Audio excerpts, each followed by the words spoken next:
Hey, Alessio. Hi.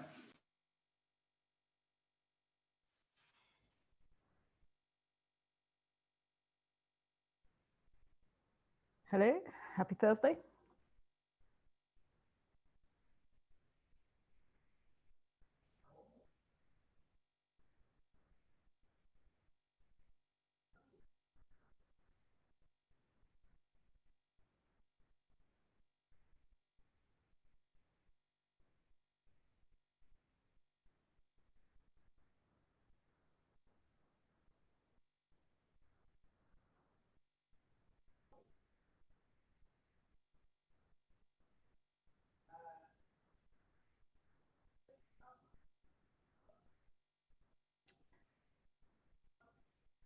Right, so should we kick off with a run through of the blockers?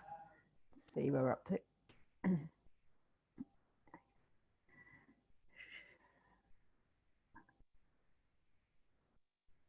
Cool, okay, so hopefully you can see the demo agenda. So first one, build logs is making good progress. It is rolling out slowly, so you can see pretty much all done. We're into the incremental rollout, so it's actually shared on Slack that it's happening now. Cool. Next one.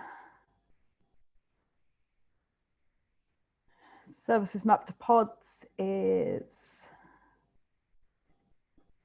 so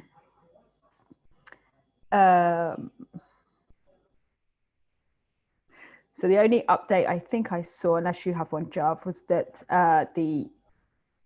we've got this bit's been split out, so the allowing the traffic splitting across scalable deployment is split out.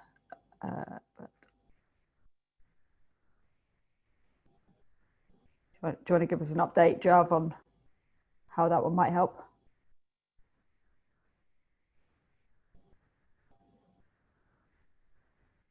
Sure. So yeah, so Jason opened up this issue yesterday. It's along the lines of exactly the kind of thing that I was hoping we would do, which is to split up web service similar to how we split up Sidekick. I left a comment on this issue about how I think like we may want to have like a default at the end, maybe some list of rules that are in order for precedence, because we're going to have to do path matching here. But overall, like if we can specify min and max replicas, we can specify labels and things like that, it'll be super.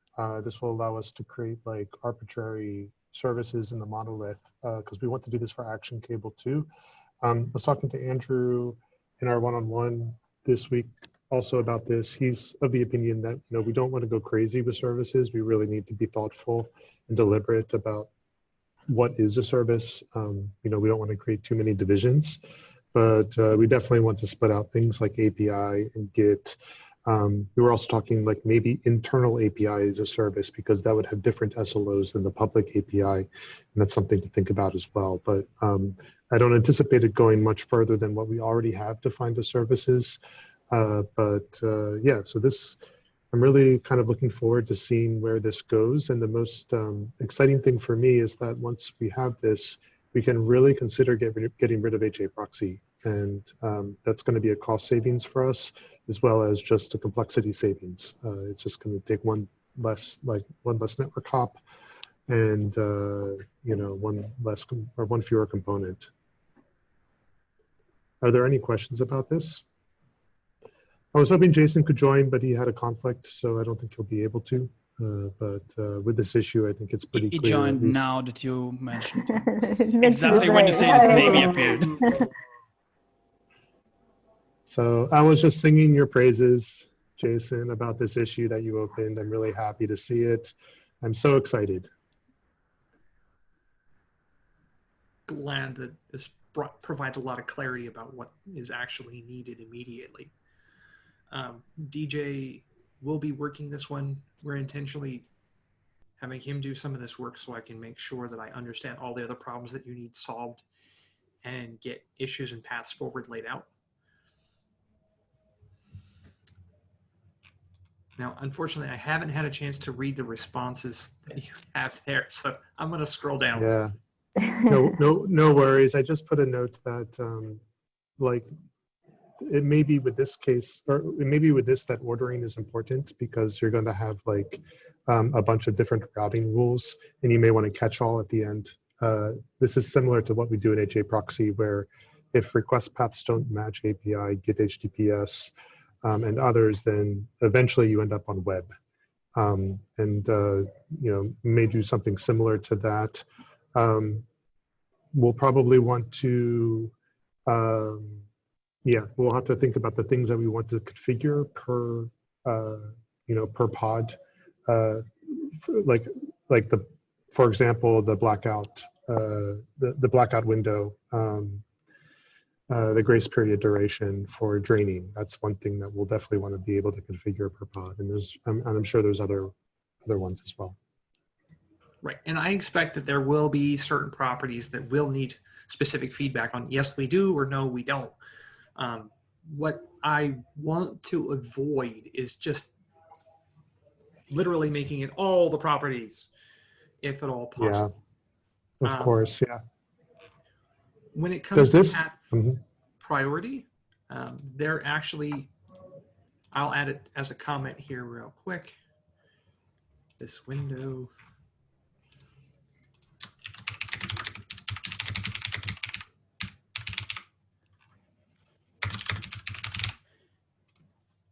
That's actually fairly well documented when it comes to Nginx ingress and the ordering in which things actually end up matching.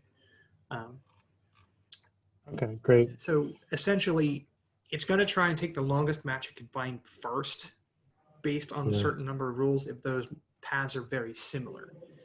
So the slash route would actually be what would end up at web normally, and that would be the last thing that actually gets caught because it's the least matched item. Yeah, I see. So it's really depending on the regex and the path. I mean, this is just standard, I guess, Nginx config. And that makes sense to me. Does this put a strange coupling between our Nginx chart and our web service subchart that we don't currently have? Not really, because the ingress that we generate is not, none of the ingress usage patterns are Nginx specific. Technically, when you can define paths and the ingress for a given host, they would operate the same in Nginx or HA proxy. We just currently have certain annotations that are in there by default because we understand the Nginx behaviors, and that's what's currently in place. I will chuck out there, we are not against changing Nginx out for something else if it's deemed necessary, okay? The original choice of Nginx was very strictly, this is what's in Omnibus, this is what's in the chart, so that we knew application and definition and configuration of how things were. It's okay if we begin to shift those things now that we're seeing things that just don't work well in that scenario, either due to scale or cloud native and feature set or things like this. So understand we're always open to input and reasoning to change things. Everything is an iteration for us. Yeah, I think like for us, Nginx seems like the least common denominator for an ingress decision, but we could also entertain other options. Before you joined, or maybe just as you were joining, we were saying how this is particularly exciting for us because we can remove HA proxy once we have these routing rules down in Nginx, or at least entertain that idea. So that would be really a huge benefit to this. Right, and correct me if my understanding of the current infrastructure is wrong. We have a global IP that comes into HA proxy instances that then passes traffic back to the infrastructure behind that for those portions that are in either set of environments, the classical VMs or the Kubernetes workloads. Yes. The concept that you would like to have is not have to have that piece in play as soon as you understand how to do the workload balancing, so that we can actually take all of that ingress traffic and pass it directly through Kubernetes in the first place. Yeah, exactly. And it would be a little different because currently we have Cloudflare, which then has HA proxy as an origin talking HTTPS. HA proxy talks to the GKE internal load balancer on the internal network. So we would have to create an external, possibly we would have to create an external IP on GKE so that it can talk to Cloudflare, assuming that Cloudflare can only talk to us over the public internet, which is the case now. That could change if we do some sort of peering with them, but I don't know if that's something we can do. Yeah, I think like this is probably the biggest benefit for us, is to get rid of HA proxy if it's possible. I can understand that. Is it just that I know that we, infrastructure-wise, have been using HA proxy for a long time. Do we have any reason to particularly dislike it, or do we just think that it is an additional component right now? Yeah, it doesn't really make sense right now, especially with the addition of two additional load balancers, right? We have like the engine, well, not load balancer, but we have Nginx and the GKE load balancer now in play for GKE. So it's just a lot of load balancers. We have HA proxy, GKE internal load balancer, Nginx ingress, workhorse, and then finally you're at Rails. So yeah, it'd be nice to eliminate one. Let me provide a small bit of insight, and this is one of those things that we need, not say I, but we need to better document. So the way that these things work is with Kubernetes, when you give a load balancer an IP address, you're basically giving it a virtual network IP, right? And that in turn gets balanced, whether it's through GKE load balancer, et cetera, to whichever machines have those pods running. Yes. That then for Nginx actually reads the services not as services that it should speak to, but rather individual pods. It basically reads it as a list. It's actually bypassing part of the native Kubernetes networking behavior so that it can talk more directly and have better control over load balancing, like sticky sessions and things like this that are required for large applications like ourselves. So the GKE being a load balancer isn't really yet another layer. It's actually just the network ingress point. Yeah, you absolutely need to have that, because that's where the nodes are attached to the GKE internal load balancer, and then Nginx comes after that. Yeah, basically I think having HA proxy in between is just an extra layer that we shouldn't need in general. Sounds great. So I think that's pretty much all. Like if you think this has legs, and it's gonna, I guess we'll know after we get some more people to look over it, but yeah, it sounds great to me. Yeah, so what I would like to know is, since I have y'all here, anything that you do specifically want to make sure is involved in the definitions that you see here in terms of deployments, that would be great to have noted ahead of time. That way we're not adding features, we're eliminating features, or I should say properties instead of features. We're not eliminating any features themselves, just making sure that we have everything that you need to be able to configure it appropriately. Yeah. Expectation is that this would behave very similar to Sidekick, but Sidekick slowly grew in the complexity of the individual pod definitions, and we want to be careful about that we have enough from the beginning that we can rather try to trim rather than just take every property in the chart and duplicate it in an array or a map of some kind. Yeah, for sure. I can fill out that list for the things that we know right now, and it's not that many. It won't be that many things. Okay. Jar, that many that we need right now, but didn't we discuss that we could use some more of a split between services?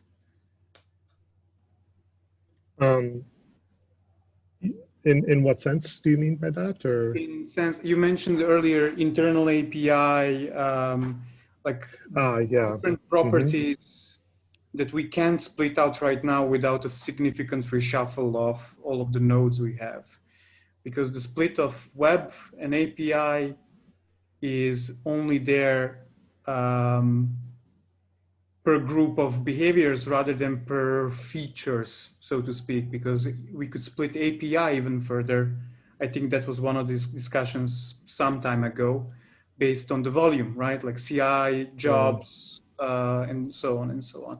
I mean, I don't think we need to necessarily go all the way down there, but it would be nice to, like Jason mentioned, at least log it as a, hey, we thought about this. At a certain point in time, this is the minimum that we need right now. And this is what we would like to see maybe as an option at certain point in time. Yeah, I think what Jason's referring to are things like the termination grace period, the proxy request buffering, the labels, the replicas, all of these things that we configure, that we need to configure separately per group of pods, right? I see.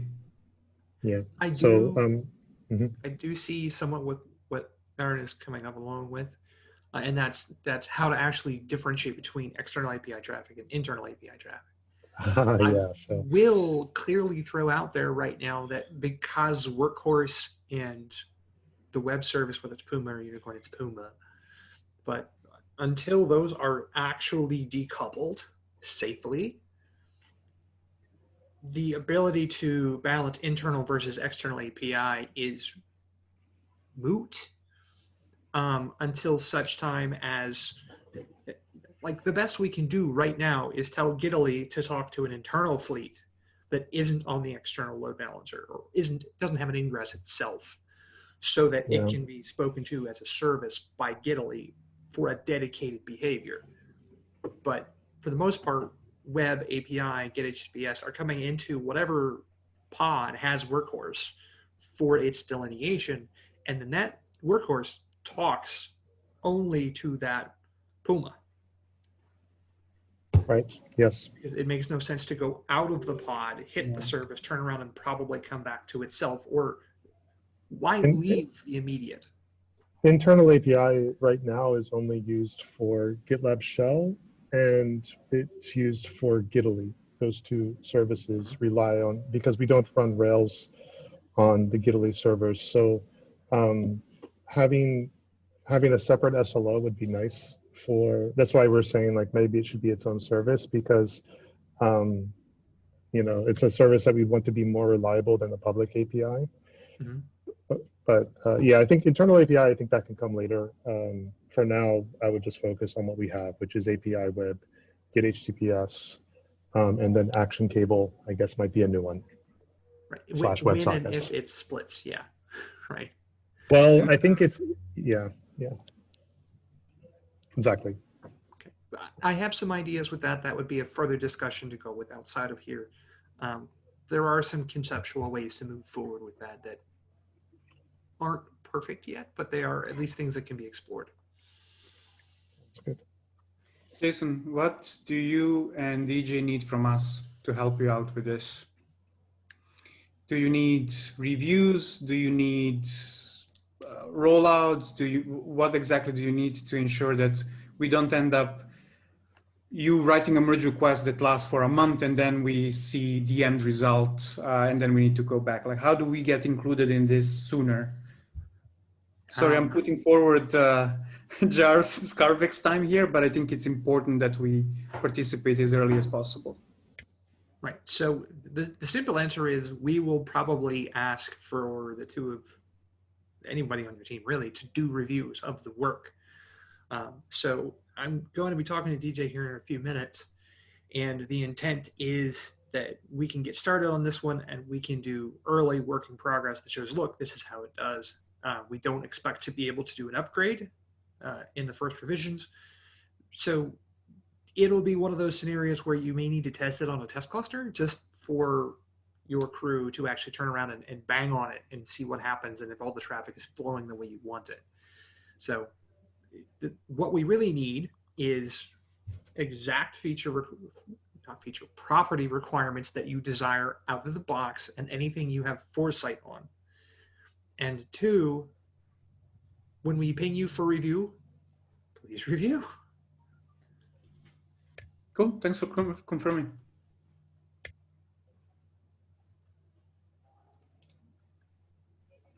Cool. Okay, so is that going to be enough then that will unblock us on 2212?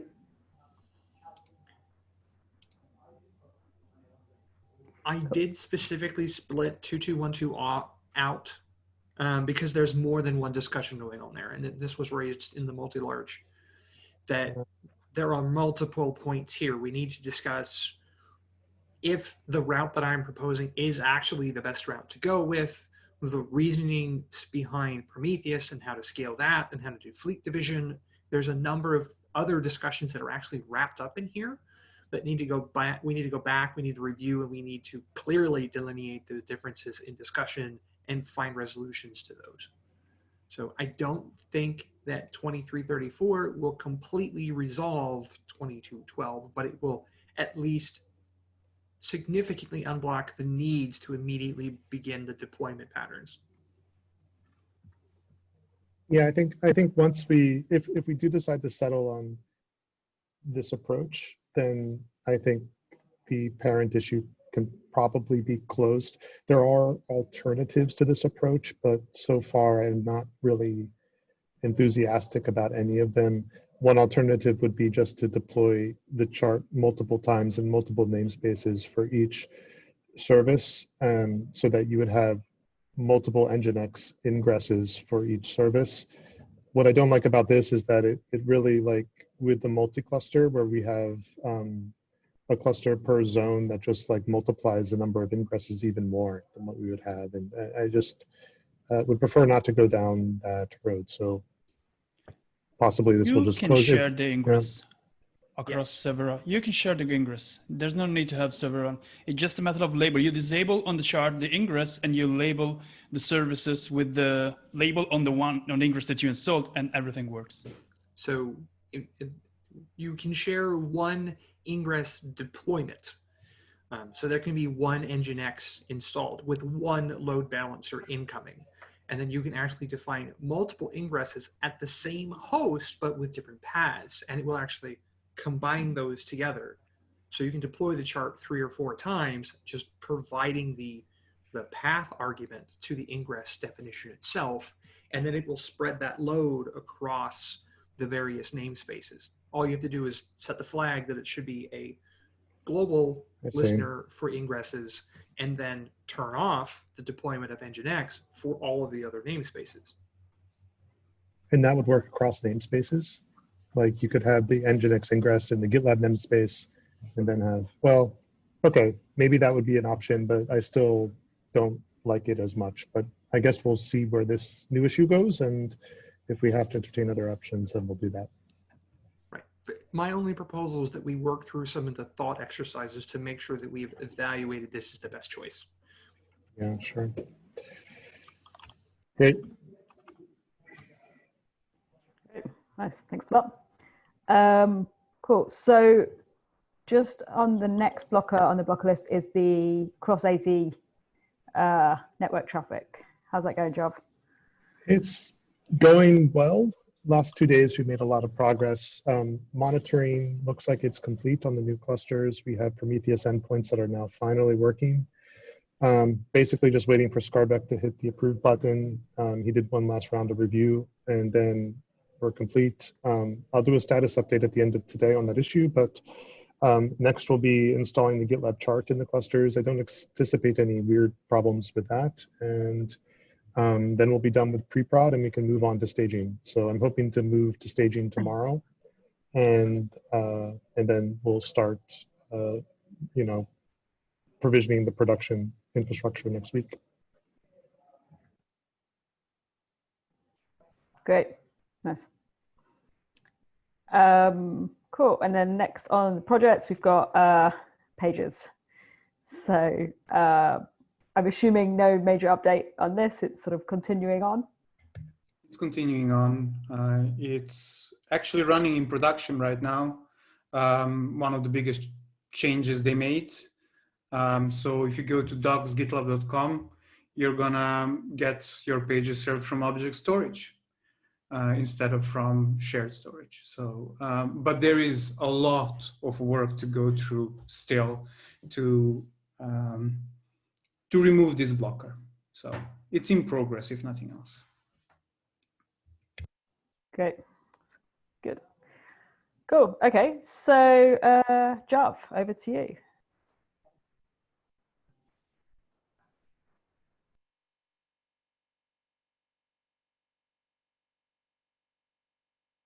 I think we've already kind of discussed the first item. Yeah, I don't think there's anything left to discuss there. So I'll go on to standardizing labels. I brought this up in the observability already. I guess we need to decide how, what we want our labels to look like for these new zonal clusters in both logging and metrics. Whether we use overload region, overload zone, use both region and zone, or create a new label named location. I think those are the options we've explored so far. Ben is really adamant that we don't want to introduce like more labels than we need for good reasons. I think right now we haven't really decided yet, so we're not doing anything. But we need to decide soon.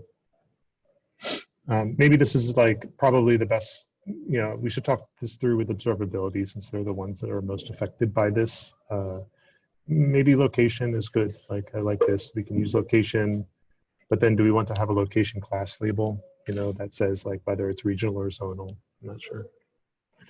You can resolve that by naming, can't you? Yeah. So the thing is like base if it, but yeah, if it ends with a letter or not. It's Yeah. Zonal. Yeah, you could do that. But you should definitely bring it up with them and get them to supply options. If we cannot add Yeah. extra labels, then Yeah, so maybe I should open up, I can open up an issue specifically for this, so we just can make sure it's resolved. Maybe we'll just go with location, kind of like that. Can I ask for next demo to actually have a demo of deployment on staging on multiple clusters? Yeah, that's definitely doable. Thursday, yeah, Thursday. Well, yeah, I was thinking it was Friday for some reason, but it's not. It's Thursday, so that'll work. Cool. Cool. Anything else anyone wants to raise? Skarbek has been awfully quiet. I know that the sidekick work is not super exciting, Skarbek, but it's equally. Sidekick is it's boring, but it's going well. I don't really have anything to add to the conversation. The catch-all stuff is slowly chugging along. The Git SSH work was just started, so it's slowly chugging along as well. So I'm working. There's an update. Okay. Amy, were you wondering whether Skarbek is working or not? Good to know. I feel like I want that every half an hour for 8 hours a day. Thanks, Skarbek. Awesome. All right. Well, thanks everyone. Enjoy the rest of your Thursdays. Bye, everyone. Thanks. Bye.